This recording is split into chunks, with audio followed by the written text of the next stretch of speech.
Chapter 8. School. Willie sat down to breakfast in a clean grey shirt and jersey, pressed grey shorts and polished boots. He stared out at the graveyard. It was a dull day. "Eat up, boy. Soon be time to go to school," said Tom, placing a paper bag on the table. Inside were 2 apples and a thick egg sandwich. "You can come back here for dinner if you wants, or have it with the others. Best take your cap and mackintosh. Looks like rain." He picked up Willie's label from the top of the bookcase and handed it to him. They walked together through Dobbs's field, and Tom stood by the gate and let him walk on his own up the lane. Zack was sitting on the Little's dilapidated gate waiting for him. Willie met him and turned to look at Tom. They waved to each other, and Sammy immediately shot forwards. "Samuel," said Tom firmly. "Here." He stopped, glanced at his master, and then bounded back to him. Tom picked him up and watched the 2 boys disappear round the corner. George and the twins were standing in a crowd outside the village hall. 2 old cars drew up with 8 children and 2 anxious-looking mothers inside. "I say," said Zack, "it's awfully crowded, isn't it?" "Oh, it ain't usually like this," said Carrie. "They've had to get an extra teacher," added her sister. "And," said George, "we have to share the school with some Catholics. We're having it in turns, look." And he pointed in the direction of 2 nuns surrounded by a horde of children. "If it stays like this, we ain't going to have much school at all," and he grinned with pleasure. The 5 of them went into the hall together. The blackout curtains, which were rolled neatly above the windows, stood out starkly against the light green walls and wooden skirting boards. Mr. Bush was sitting the small children cross-legged on the polished wooden floor. The older children were to sit in the back half of the hall, which was filled with rows of chairs. At the front end was a small raised platform with curtains on either side. "I say," said Zack excitedly, "there's a stage." "Quickly," said George, tugging at one of Zack's well-darned sleeves. "Let's grab them chairs before the big uns get 'em." They ran towards them, Willie following as fast as he could, climbing over several small children on the way. Everyone else had grabbed seats at the back, and when it was too late, George suddenly realized why the particular seats they had chosen had been left empty. They were sitting in the front line of chairs. The rest of the children were seated on the ground, so that all 5 of them were now very exposed. "Oh, drat it," cursed George. "I get some humbugs I wasn't going to slip in me mouth." Mr. Bush and Mrs. Hartridge were talking to an elderly lady. "That's Mrs. Black," whispered Ginny. "She must be the extra teacher." Mr. Bush dealt with the older children first and placed a few evacuees with them at the back. It was very noisy. There was a lot of shouting and shuffling amongst the newcomers, most of whom were feeling bored and restless and had spent too long in the country already. Mr. Bush announced the times when the older ones were next needed and dismissed them. George, Carrie, and Ginny were to be in Mrs. Hartridge's class again. She was taking the 8 to 11-year-olds. The twins had had their 10th birthday in the holidays, and George was 11. Mrs. Black was to have all the local children and non-Catholic evacuees from 5 years old to 8.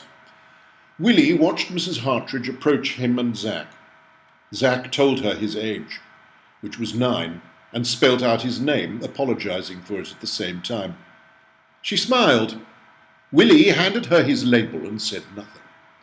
Her long flaxen hair was coiled up in a thick plait at the top of her head. Willie gazed with pleasure at her soft, pink-cheeked face, and then suddenly his heart fell. She leaned over to Zack and said, "Now, Zacharias?" "You can call me Zack if it's too much of a mouthful." "I think I can manage, thank you. Now tell me, what were you doing at your last school?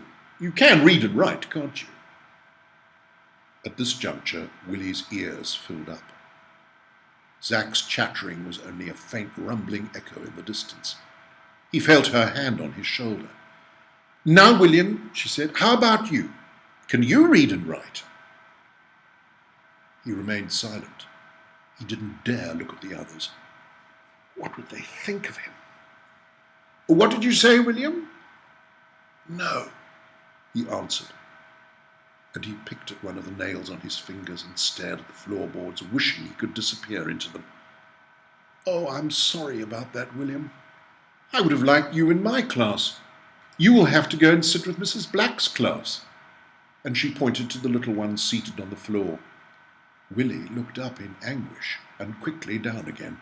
The burning inside his ears seemed to spread into his jaw. He rose as if in a daze, found a space on the floor and sat down. He clasped his hands tightly together and bowed his head.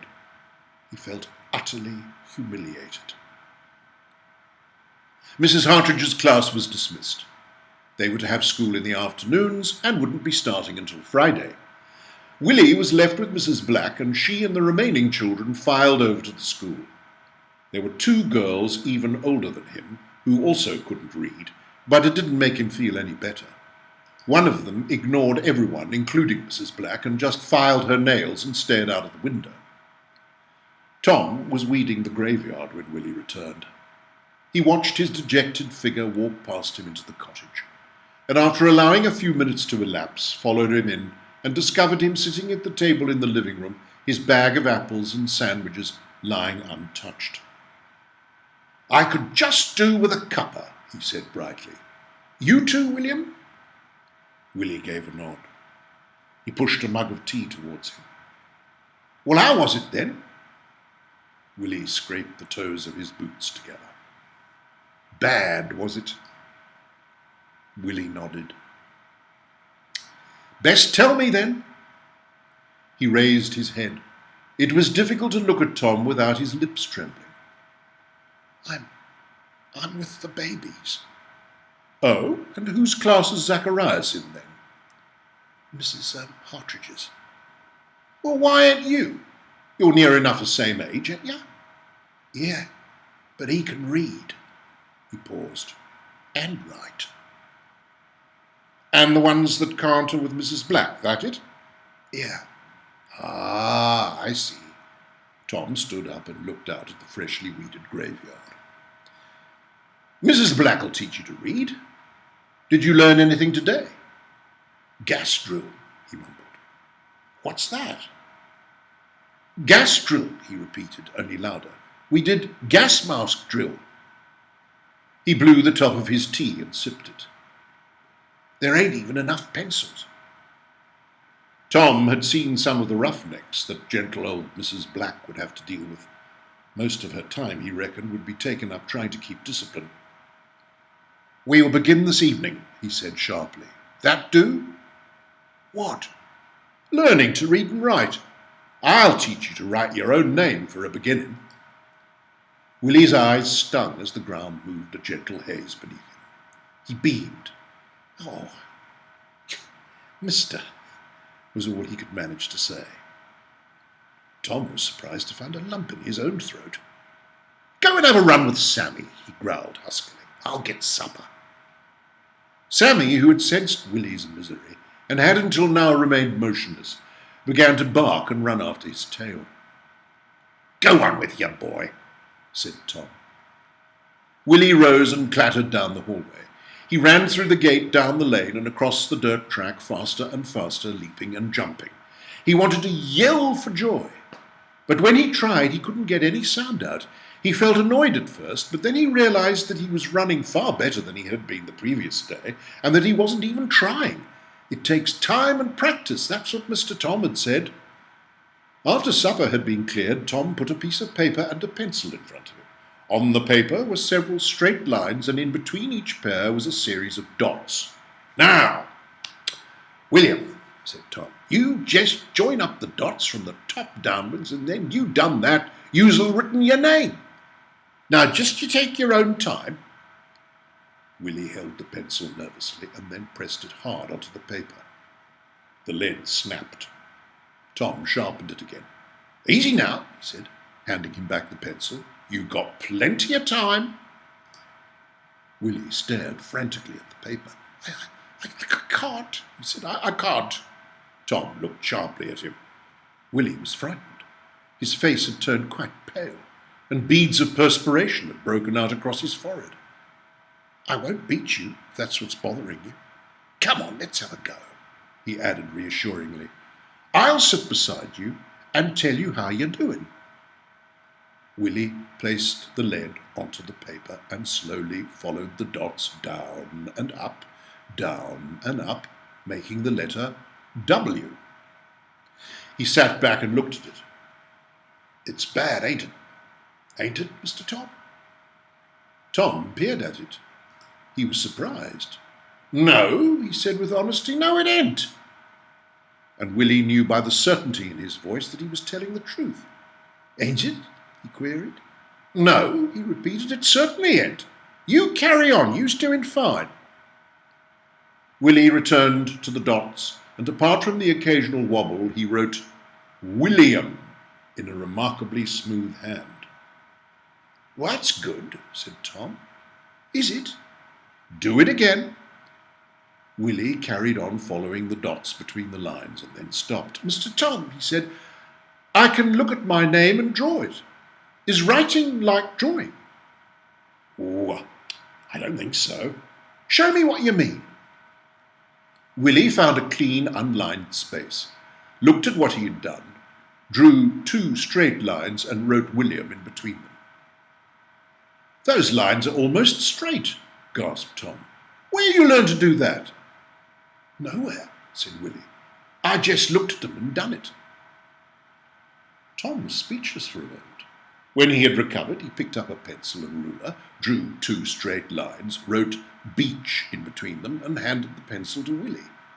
Willie drew the 2 lines again, and while carefully scrutinizing the new word, copied it. That's very good, remarked Tom. Is it? Don't you know? He shook his head. You've just written your name, boy. Have I? And he stared down at the letters. He couldn't understand why those shapes were his name. Tom took his hand and made him point to the letters going from left to right, sounding out each one. Willie joined him the second time round. Good, said Tom. He was about to suggest that he had a break when Willie pointed to the letters and sounded them out on his own. He became stuck at the double E sound. What was that one again, Mr. Tom? E? But E. Or what's that? Ch. He started again and succeeded in sounding all the letters through. Now, you picked up that very quick, said Tom, very quick. It's copying, though, isn't it? Yes, I suppose so. Mr. Tom, said Willie after some thought, ain't that bad? What, copying? Yeah. Not when you're learning, said Tom. Only if you're being tested like. Ah, he said, I thought it were bad. There was a knock on the front door. Sam started barking. Now, who can that be? Said Tom. Mr. Tom, said Willie, does that mean that if I copy, I won't go to hell? Hell? Said Tom in amazement as he strode out of the room. Don't be daft, boy. Whatever put such a thought in your head? Willie felt enormously relieved and returned to his writing. He was interrupted by voices in the hallway. He turned and George and the twins walked in. Before you says anything, said Carrie, as Willie stood up crimson, we've just come to tell you that we're miserable about you not being in our class and that we still want you to come round with us like. Yes, interjected Ginny. And, said George, you're not to feel bad about not being able to read and that. Anyway, it ain't all that good when you can. You just gets given more lessons. Carrie at this juncture gave him a poke. What we want to tell you, she continued, was that we're going up the woods on Saturday, and we were wondering if you'd come with us like. Willie opened his mouth to speak, but was interrupted by another loud knock. Tom was hardly out of the hallway when in burst Zack. Will, he said breathlessly, and stopped in midstream. I say, what's going on here? Is this a party? Tom closed the door and was about to speak when a further rally of knocks was hammered on it, and Charlie Ruddles, the warden, strode angrily in. "The front door was open, Mr. Oakley, and I saw a definite chink of light from where I was situated." "Oh, and where would that be, Mr. Ruddles?" asked Tom, a little perturbed at so many dramatic entrances in one evening. "Would that be from lying on the hall floor with your nose under the door?" The twins at this point turned hurriedly away and bit their lips. Charlie stood back aghast. "I won't go into the legalities, Mr. Oakley. There was a definite chink. Don't you know there's a war on?" And with that he slammed the door, and everyone except for Willie, who was feeling somewhat stunned, erupted into gales of laughter.